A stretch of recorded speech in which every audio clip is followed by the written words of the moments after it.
How you doing, ladies and gentlemen? Corey Bosmer here with former Kentucky player Larod King here for the second edition of the Cats Review. Last week, Kentucky played Eastern Kentucky, and we're actually watching the game now. Recap. Yeah, we were texting during the game, and you were saying a win's a win. Yeah. Although it's very true, Yeah. there could be.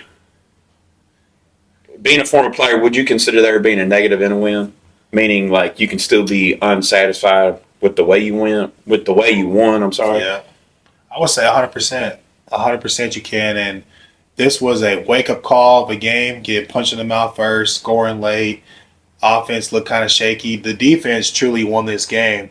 And if we come out and play like this versus the SEC, I mean, it's bad news bears, right? We all know when you get into conference play, things tend to change just a little bit. Especially in our conference. Oh, for sure. But this was a gut check, a gut check to really determine do we have the capabilities of focusing and locking in and avoiding the miscues that we had to really be on the same page, on the same accord all throughout every single game, no matter who the opponent is. Yeah, for sure. No matter who the opponent is. Would you say you said something about miscues or whatever? Would you say a punch in the gut more physically or more mentally? Both. Yeah, because sometimes, when, you play down to your competition, you tend to take things off and not go as hard, and then you really underestimate the underdog. And that's how Cinderella stories happen, right? Any given Sunday. So, as cliche as that is and sounds, it's true. It's true, man, and because if we come out, no matter what's across the chest on your jersey, if you're not led by a good team, or if your leaders don't step up, like we talked about before, if the leaders step up on this game, if they don't step up, we lose. But they did step up, and more so on the defense. I want to give a shout out to Double O, Octavius Oxendine from the home crib, because I can't even say that shit. Yeah, I cannot say that shit for nothing. Just watching and him and JJ Weaver, right? Like them two, they finally brought that energy, and the team fed off of it. Yeah. And I mean, you could tell they did towards the end of the game for sure. And give it to the whole defense, honestly. Like from the time they stepped on the field, they set the tone. Like, nah, they did. We got y'all back, and you need that. Yeah. But you gotta iron it out. You gotta iron out those kinks early. You can't wait till the second half of the game to start ironing out those kinks. So would you say that a lot of times you're talking about iron out kinks? I know it's a two-way street. Blame goes both on players and coaches, but at some point when you have to iron out kinks, it falls more so on one side than the other. Being a player, again, like you kind of know what it's like. At what point does the blame go on the player more, and or what point would the blame be more on the coach? Well, or is it always both, no matter what? It when varies. It goes bad, it varies, right? And in this instance right here, this was all the players. At the end of the day, they put the uniform on. They got in the field. Yeah. There was drop balls. There was the block punt. We just seen one, yeah. Right. There was an interception. Yeah. Like all these miscues and turnovers, that is what lost the game. Could it potentially have lost the game early? Let me say that way. Gotcha. Okay, early. Because that's what I was saying. Like, you want to come out, you want to dominate. Like every game, like every team, you want to come out and hit them first and just steamroll, stay in that energy. Because once you don't, now you're fighting for your life over, with a team that, in my opinion, is a little mediocre, right? Their quarterback, Eastern's quarterback, was pretty decent. And speaking of, quarterbacks, I just learned that Max Smith, former UK quarterback, is the quarterback's coach at Eastern. C.J. Conrad, former tight end at Kentucky, is either tight ends coach or something over there at Eastern.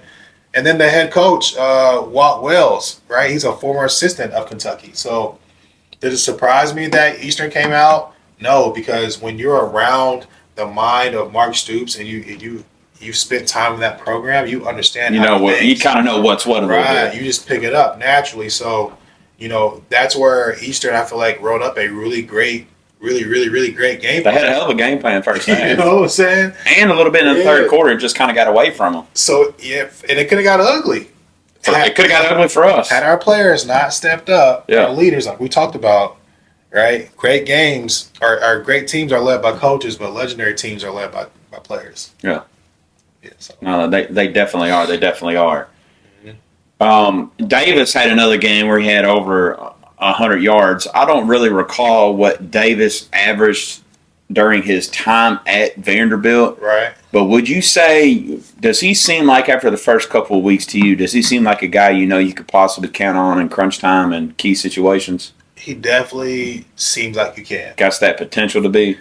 It's early, and I mean, let's be honest, call a spade, right? It's Ball State and it's Eastern Kentucky. I'm not saying for me, it's an expectation. It's like, dude, you're supposed to have 100 plus yards, right? But when you get in the trenches with Florida and Tennessee and Georgia, Alabama, right, that's when it really counts.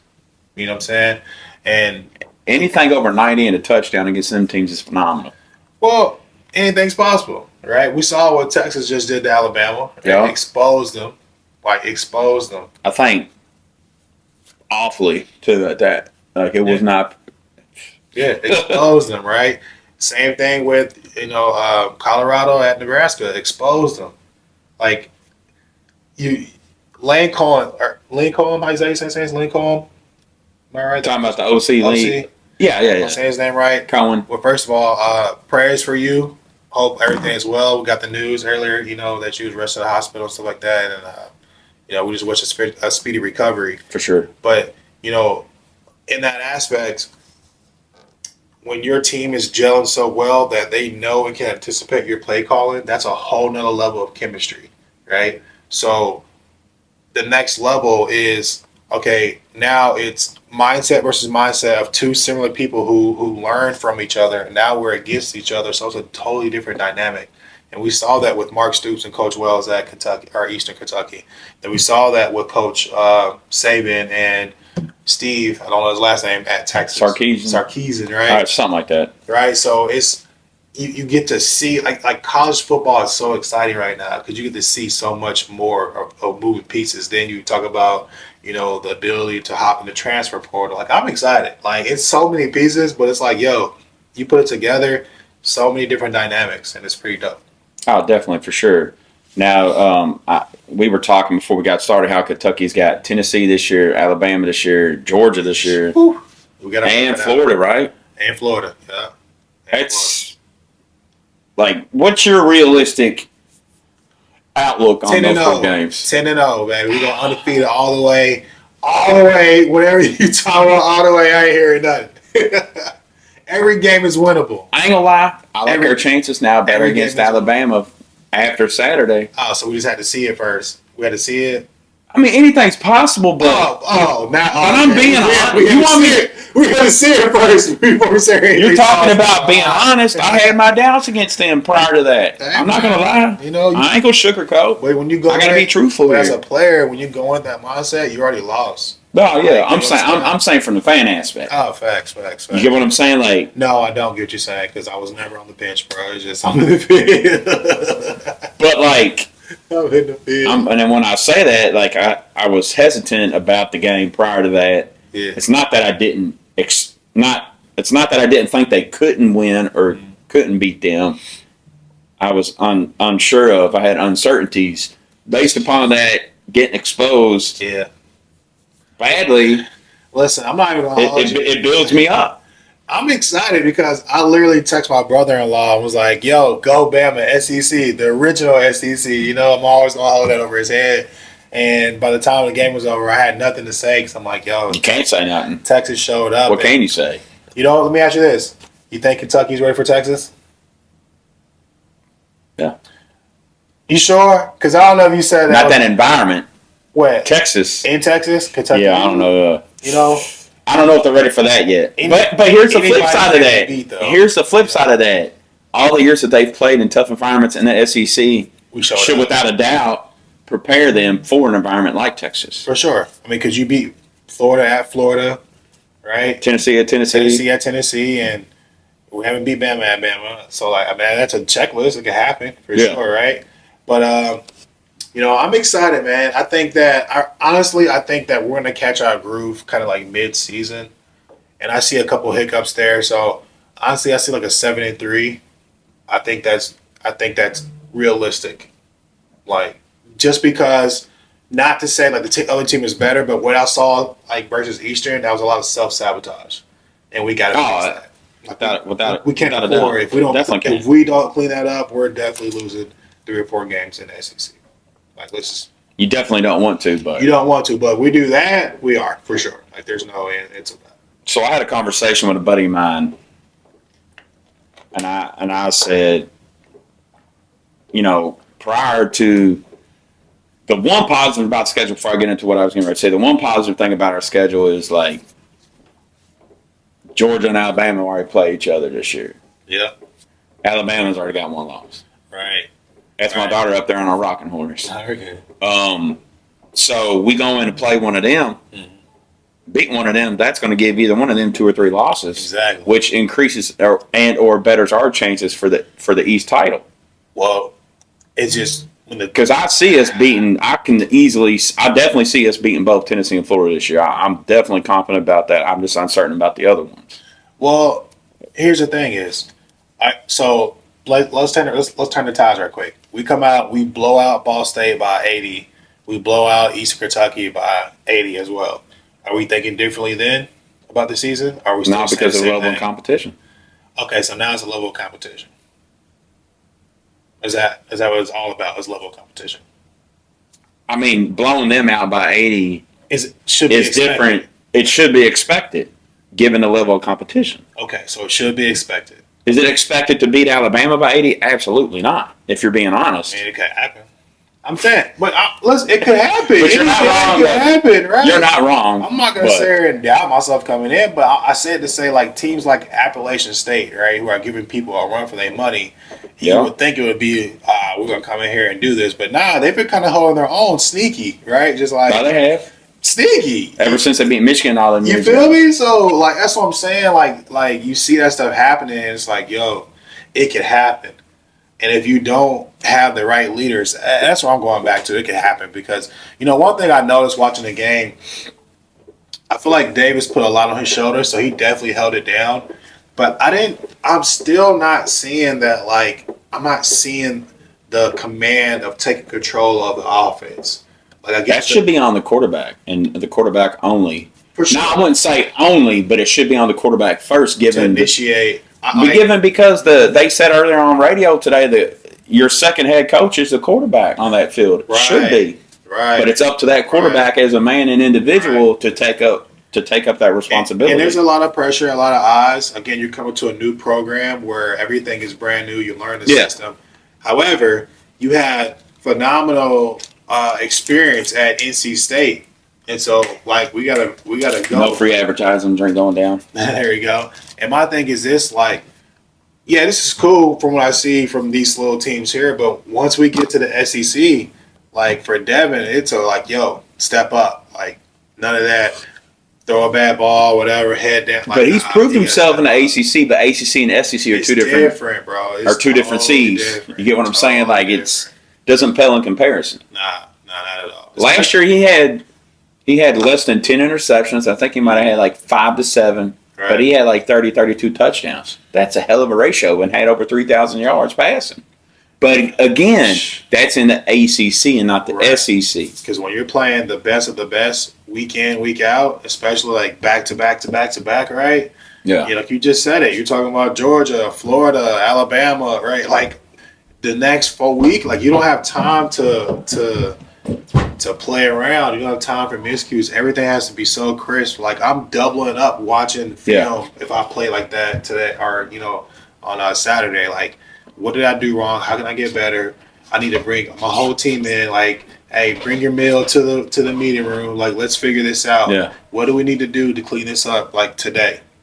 To Definitely. Get ready. Speaking of the way that game went, how do you think that post-game thing with Coach in the locker room went? I think it was well, man. Coach Stoops, he said it straight up, man. Like he I wish I had a year to play with Coach Stoops. He's gonna tell you when they play good. He's gonna tell you when they play bad. He's not afraid to stick it in your face. Like, look, he understands. Like, this is great, but you still suck. You're right. You know what I'm saying? Like this is not the expectation.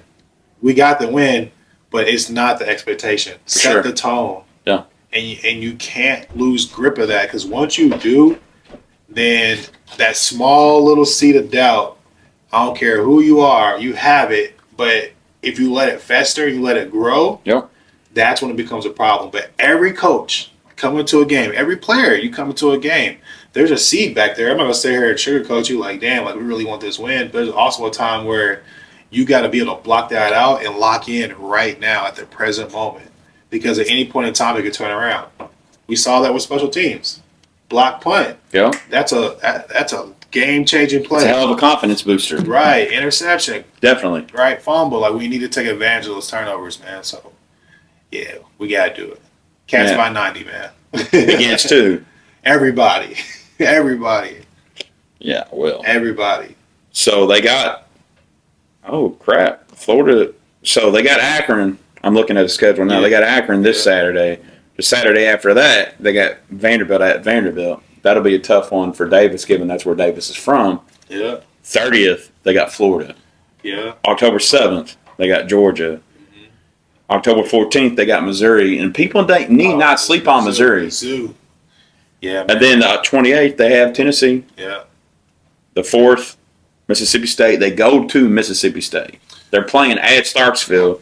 And then November 11th is when Alabama comes into town. So we still got, like I said, middle of the season to really, like, I think that's when we're gonna click, because everybody gets it at a different point in time, but we just gotta make it click a little bit. I mean, realistically, you only got one more week to where you're Akron, because after that you're in SEC play. You can't sleep on Akron either, man. They've had some like really fast players, like, so. I say that because the performers we played against Eastern, like, if Akron came out and busted, hit us with a 21-0 or a 21-7 going into halftime, Now, it looks a little different. Yeah, speaking of Akron, though, didn't they actually beat somebody last year that they shouldn't have beaten? They might have. If I'm not mistaken. They might have. I want to say that they did, dude, honestly. They might have. Definitely went Ohio State. Because they got beat bad. It's just the SEC and all though is wide open. Yeah. And I feel like this is one of those years where it's anybody's game at this point. Georgia definitely looks strong. They look like Georgia. But like you said, though, when we recorded last week, they didn't beat us by that much last year. Oh, right. At Georgia, you come. So I think, though, if we play, there's something about playing at Georgia that's like magical, bro. Given this year's matchup with Georgia is at the Commonwealth or Kroger Schmoger, whatever you want to call it. Right. Given it's at home this year, if Kentucky plays like they played Georgia at Georgia last year at home, oh yeah, I think that's a win. But now I will say this is a totally different team, and I think by that time that we do play Georgia, like, we will be able to find our gel, because we got weapons. We just gotta learn how to use them. We gotta learn like each other's chemistry. Yeah. And once we can knock out those little kinks, hopefully by this upcoming Saturday, I think we'll be all right. I think we legit have a shot at doing something magical this year. Because the defense looked really, really good. They did what they were supposed to do. Offense, a few minor miscues we take care of. It's a different ball game. But we just have to execute. I think we'll be okay. And I'm feeling good, man. Because it's family, man. Shout out to the Ties. It's family. And that's what Kentucky represents, man. As a family, we got each other's back. So we can make it happen. Go back to your playing days. What's one team you wish you were able to beat but never could? Oh, man. LSU. For sure, LSU. And why is that? Because as a kid, honestly, I loved LSU's colors. And I actually wanted to go there. Some ballers playing. Yeah, I wanted to go there. And that's before I even took college football seriously. Like, I didn't realize how big college football was.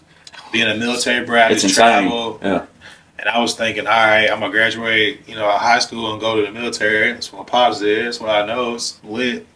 But seeing how big college football was, I think the team that got away was LSU, man, with the Honey Badger when he played. And then Odell, Jarvis Landry, I think they were on that squad too. So it was like, you get to play against the best, man. You read about everybody, each other in the newspapers and stuff like that. Even playing against Julio was cool. This is all we know way back, but AJ Green, to be on the field with some of those guys, to be able to study them on film and just kind of see, it was like, yo, a handful of them guys you just mentioned are easily Hall of Famers, bro. And so you get to play to that level of competition, and but LSU's definitely won. And the main thing is because I watched Dre and them, all right, Dre, Stevie, Keenan Burton. I watched them win at the crib. You know, when LSU was number 1, I was like, man, we can redo that too, because that energy was crazy. I think I was only 21, 22 years old that year. Yeah, for real. Yeah. I was still in high school. It was crazy. He definitely was if I was only 22. I know, right? Yeah, that's the game we got away. It was cool beating Tennessee on my birthday, you know, but just the streak, bro, 26 years, something like that, 24, I don't know. But to do that with no quarterback, that was a fluke year too. But at least I got to say, you know, we beat Tennessee. So hold on, say that again. Kentucky didn't have a quarterback that year? Bro, Matt Rourke was a receiver, and he was I forgot all about that. Quarterback by default. Shout out to Matt, man. But yeah, so talk us through that. So, because I forgot all about that as a fan, talk us through that. What exactly happened, bro? We ran through like. And what year was this again? I don't know, bro. It was probably either 12 or 13. I think it was 12. But we didn't have not one quarterback. We went through 5 quarterbacks. Every single one was hurt. And it was just a season of injuries. Yeah. And when you lose key players, you have to, you know, develop everybody to step up. But the truth and reality is not everybody has the same athletic level, you know? Yeah. Not everybody has the same smarts, but you got to figure out what works best for you. But then also as a player, you have to have that understanding that when my time is called, I got to be ready to step up. Absolutely. And if you're not fully engaged, you know, that's a problem, man. And so back then, I think there was a lot of differences, man, in the culture, and just understanding what the overall goal was. But it takes a while to build a program, right? You gotta get the right guys in, the right coaches, the right mindset, the right leaders, and once you do that, sky's the limit. So being a part of a team that beat Tennessee for the first time in 20 plus years, what was that feeling like? And it was great. Knowing you helped contribute. It was dope. Given you started on offense, and you definitely helped contribute. It was a time I'll never forget, man. You know, just making this being part of history and just making it happen. Because at the end of the day, that's something nobody can take away. Yeah, for sure, man. It wasn't the best season, but sometimes you got. No matter. You still have good moments in darkness. Oh, yeah, that's what I'm saying. You gotta enjoy the present, and for sure. I don't like Tennessee. Like, I don't either. I really don't. The only part of Tennessee I like is Paint Man. Man, that's mainly I like Gatlinburg. Gatlinburg's cool. That's good. I'll tell you. Pigeon Forge. I'll tell you, just the team though, bro. Like, there was so much stuff that happened off the field I can't even talk about. And so that game, we can talk, but we can't talk about it here. So that game means so much more, man, than just to the crowd and all that, dog. Is it? Yeah. Definitely. So we got a few more minutes before we end this. Let's say within the next 2 years, Stoops wins the SEC. Okay. Do you think Barnhart and the money that Kentucky alum pay that man? I would assume that I would think they'd be able to afford him, given the alumni we have. Man, sell a horse, pay that man. You feel me? Sell one of those $1 million horses and pay that man. For sure. It's going to be. It would definitely be very hard to keep him.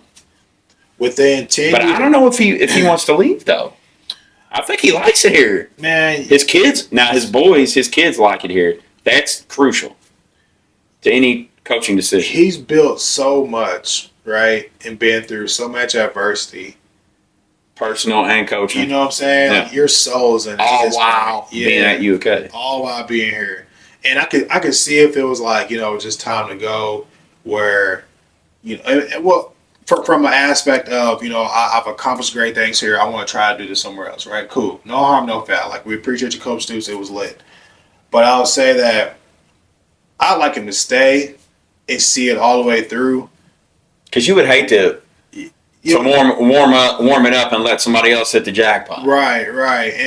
And what he's done, I mean, kind of like Satterfield did with his first year, won ACC Coach of the Year and going 8-4 with a bow and Bobby's players. Right, facts. And but to go and to leave and try to rebuild when these guys stayed and trusted you to build this plan, and when you go in to recruit them, right, you say, hey, look, like if you do plan on retiring in 4 years, whatever the case is, like you say that, you know what I'm saying? Because that way, because then the mom, dad, whoever the child's living with, that's a 5-star or 4-star recruit, that's top tier in the nation. You go to see, they more likely might come play with you just because of your honesty. Right, be transparent, right? Because a lot of coaches aren't. They're not, and they.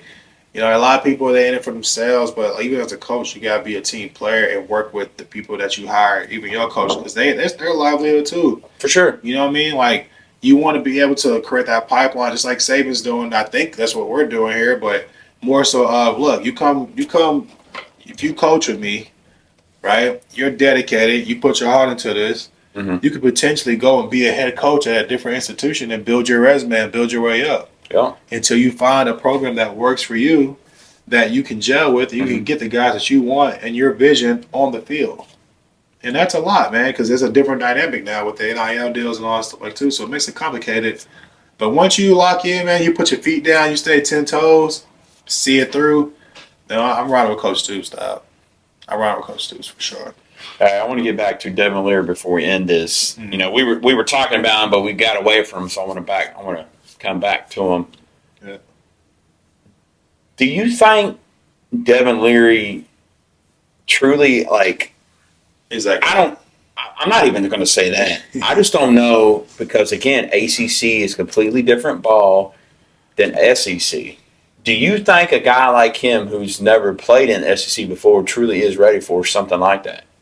Hey, while I'm answering that question, can you look up who's the backup QB? Because there's a guy whose name is hitting me on tip of my tongue, and I want to say. So you want me to look up the depth chart? I want to say he's from Kentucky. I truly do, but Devin. You talking to what's his name? I think I know who you're talking about. Devin Leary, he's played exceptionally well, but. I think what everybody's looking for is that domination of truly taking over the game, feeling comfortable, of leading the team, and not having those miscues, right? Picking up his players when they drop a ball, like, hey, I got you next time. Like, let's see that and get them on the right track. And really, it's really off the field that I want to see him step up because then it will show on the field when you demand that respect. How you pronounce the first name? Kaya Sharon? Kaya Sharon. I think he went to Somerset. Rings a bell. Yeah, I think it's him. No, I think it might be somebody else that I've heard. Destin Wade? Because I'm looking it up right now. I'm looking at the depth chart now, and it's off KSR, and this is showing the current depth chart. Yeah. As far as quarterbacks go, and that's the 3 they have listed. Maybe I'm thinking somebody else, man. But because I don't really know these guys, nor did I really follow them on that aspect as far as QB goes. Yeah. Because when I heard Daniel was a starter, I really locked in with him. But I was going to say what the whole point of that is, dude, if you get benched, who's next man up? That's what I'm saying. You know, because that next man has to be ready, and sometimes. If he doesn't give what we need based off flashes, I guess to play to the level of the expectation, sometimes you got to put in another player just to see how you'll respond to it. Because there's been times where I was a starter and I was named not the starter just to see how I'll respond to it. Yeah. What am I going to do? Am I going to fold and cry, complain, whatever, or am I going to put my foot down and make something happen? Right? Step up my game. And so I think that I don't know if we're there yet again, but depending on how we play against Akron, I would be seriously okay, I need to make an adjustment. I will. Ready for the gem of the day? Stop. Gem of the day. What you got? Never let your emotions supersede your intelligence. Man, that is. Is that an improvement from last week's? Nah, you like that? Nah, dude, man. You like that? That took me back to You know who I got that from? Days. You know I got it from Jadakiss. Shout out to Jadakiss. Okay. Hey, man. Shout out to New York, man. Never let that sink in for a moment. I want to repeat that. Never let your emotions exceed your intelligence. No, never let your emotions supersede your intelligence. Supersede your intelligence. Nah, facts. It's fire. You always gotta be in control of the situation, man. But you can't, like, I'll play like this. That's so good. There's been so many instances in real life where, you know, chaos is happening. I've definitely let my emotions take over when I shouldn't have. Yeah, 100%. man. And 100%. that's true power to be able to sit back and just see the play happening and then move accordingly. So, yeah, for sure. I was good. I needed that today. That was lit. Yeah. Larod, appreciate you. Corey, what up, man? Yeah. See you next week, right? Let's get it, man. Shout out to the family, dog. Family ties, man. It's all love.